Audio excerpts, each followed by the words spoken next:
ነው እንደኔ ተምኔሉን አይቶ ሀይሚ ብሩኬን አፈቅርሃለሁ አለችው ብሎ የገመተ ማለት ነው የጠረጠረ ጠርጥራችኋል እንደኔ እንደዛ እንጂ ጭራሽ ቤኪን አልጠረጠርኩም በጭራሽ ወይም ደግሞ ሌላ ሰው አልጠረጠርኩም ነበር።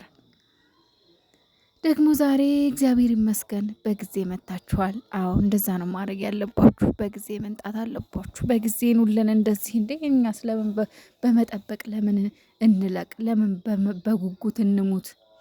እንዴ እንደዚህ በሰዓቱ ከች በሉልን እንጂ ለምን እንሰቃይባችሁ? የሰው መውደድ እኮ ከባድ ነው። የሰው ፍቅር እኮ ከባድ ነው። እኛ ወደናችሁ አፍቅረናችሁ ነው እንደዚህ የተሰቃየ ነው። ባልና ሚስቶች አፍቅረን ጉድ ተሰቃየነባችሁና ጨረቃ ፋሚሊዎች እንኳን ደስ አላችሁ። ወደ ተለመደው ሰዓታቸው መጥተዋል። በዚሁ ልመድባችሁ። በነገራችሁ ላይ ለእናንተም ጥሩ ስላልሆነ ማለት ነው፣ ለቻናሉ ጥሩ አይደለም እንደዚህ ሲቆራረጥ ሰዓት ሲዛባ ማለት ነው። ሰላም እንዴት ናችሁ? ውድና የተከበራችሁ የኔ ቤተሰቦች ደህና ናችሁ ወይ? እኔ ያለው እግዚአብሔር ይመስገን። በያላችሁበት ዓለም ዳርቻ ሁሉ ሰላማችሁ ብትርፍ ይበልልኝ። ዛሬ እንግዲህ ሀይሚዬ የኔ ተንከሲስ ለነገሩ ዛሬ ሀይሚዬ ብቻ አይደለችም ቡቡዬም ተንከሲስ ሆኗል። ሁለት ተንከሲሶች እንግዲህ በቀደም ቤኪ ብሩኬን እንግዲህ ጭልል አድርጎት ነበረ። እንደዛ በጣም አስጨንቆት ነበረ። ስለዚህ ባልና ሚስት ደግሞ ዛሬ ተባብረው ቤኪን አጨልለውታል ማለት ነው። እንደዛ ነው። ደግሞ ሀይሚዬ ነገ ጠብቂ፣ አንቺም አይቀርልሽም እንዳይመስልሽ። እርግጠኛ ነኝ ከራሱ ከቤኪ ጋር ተስማምቶ ብድሩን ይመልሳል ብዬ ተስፋ አረጋለሁ። እንደዛ ነው። አዎ ግድ ነው እንዴ ቡቡዬ ለተንኮል።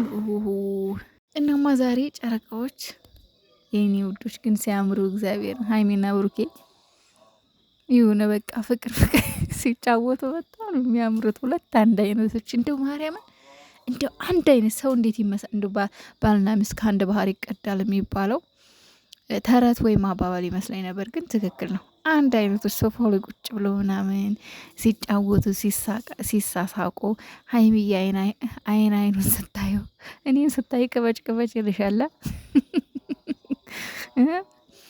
ቅበጭ ይልሻል የኔ ቁንጆ።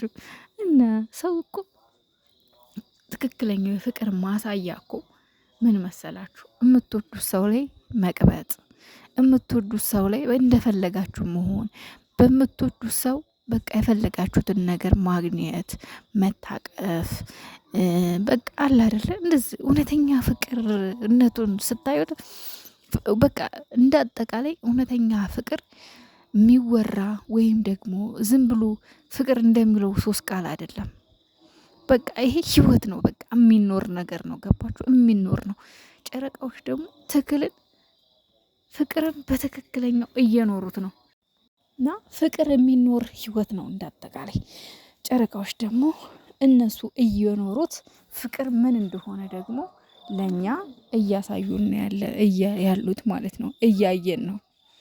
እነሱ ትክክለኛ ፍቅር እነሱ ጋር ነው ያለው፣ እያየን ነው።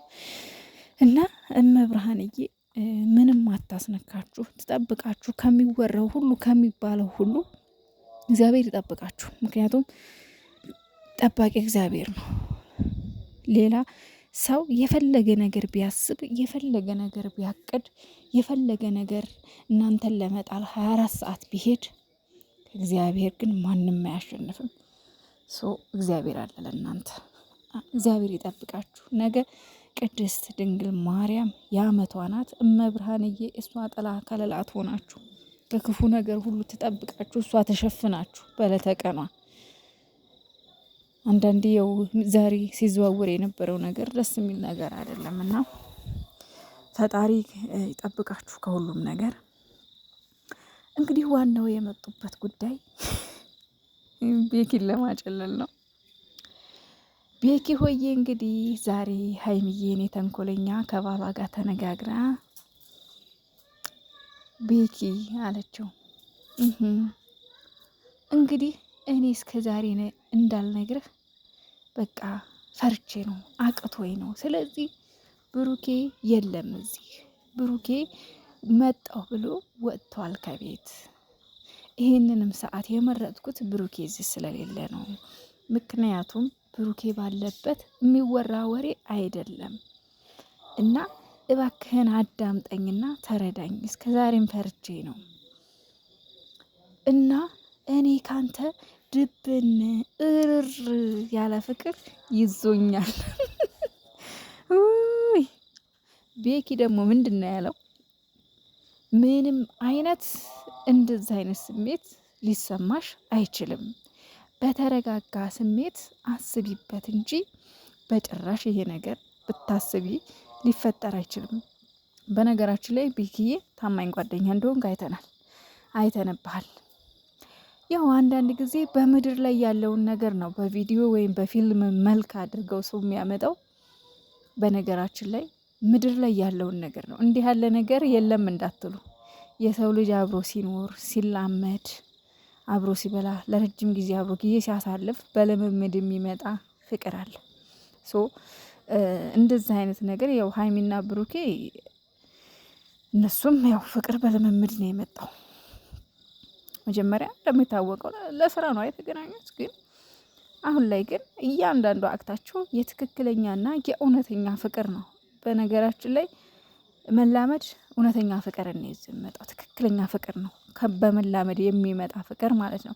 በመላመድ ከሚመጣ ፍቅርና በድንገት አይታችሁ ባይን ከሚመጣ ፍቅር ብዙን ጊዜ ተመራጭ የሚሆነው የመላመድ ፍቅር ነው እና አንዳንድ ጊዜ ብዙ ከመላመድ እንደዚህ አይነት ነገሮች ሊፈጠሩ ይችላሉ እና ቤኪዬ ደግሞ እንዳያችሁት እንግዲህ እንባ ዘራፍ ጓገጭ ብሏል። ወንድም ነው ለሀይሚዬ ወንድም ነው ቤኪ እናውቃለን። እና ያው ምላሹ እኔም እንትን ብያለሁ ማለት እንደዚህ አይነት ነገር እንደማይል ምክንያቱም ያው ሀይሚዬ እንደ እህታችን ነው ምናያት ነው የሚሉት እንግዲህ ሌላ ነገር መቼም እንትን አይልም። እና ይመች ፈተናውን አልፈሃል። ከባድ ፈተና ነው ግን የተፈተነው ቤኪ። ይሄ ከባድ ፈተና ነው ለመሰላችሁ። አንዳንድ ልክስክስ ወንዶች አሉ እንደዚህ ልክ ማለት ነው ጓደኛ መስለው ቀርበው አብረው ብዙ ኖረው በልተው አብረው ጠጥተው ከሚስቶቻቸውን ሌላ ነገር የሚያስቡ እንኳን አይደለም ከሴቷ መጥቶ ይቅርና ስንቶች ልክስክስ ወንዶች አሉ። ባሏ ወጣ ሲል እሷን የሚጎነትል ስንት አይነት ወንድ አለ፣ ባለጌ ወንድ። ስለዚህ ቤካዬ ይመችህ፣ መልካም ጓደኛ ነህ፣ ጥሩ ጓደኛ እንደሆንክ ታይተህበታል። ይመችህ፣ መልካም ጓደኛ ነህ አንተ፣ ጥሩ ጓደኛ ነህ። በተረፈ ቅድስት ድንግል ማርያም ጨረቃዎችን ከነ ፋሚሊያቸው ትጠብቅልን፣ አሜን በሉ።